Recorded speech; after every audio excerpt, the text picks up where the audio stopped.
Excitement is building for the public debut of super adorable twin panda cubs. They are so adorable, you just want to squish them.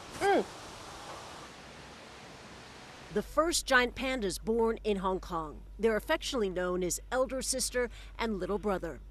So caretakers here at Hong Kong's Ocean Park say that the 6-month-old twin cubs are healthy. They're sleeping right now, but they're walking, they're playing, and they're learning how to climb.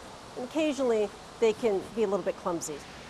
The twins were born in August to Ying Ying, who at the time became the world's oldest known first-time panda mom. Since then, they've received round-the-clock intensive care and have been cared for like human babies, fed by bottle, even burped after feeding. Hong Kong is a total of 6 giant pandas, including the twins, their parents, and An and Ke, national treasures recently gifted by the Chinese central government.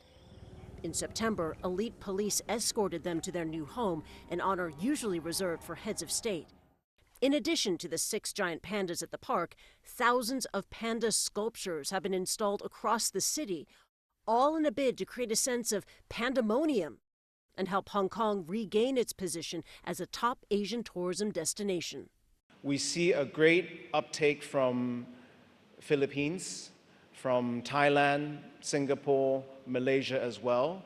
This citywide panda promotion has really generated a lot of excitement.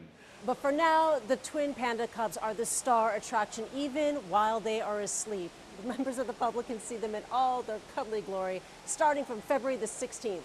Christy Lu Stout, CNN, Hong Kong.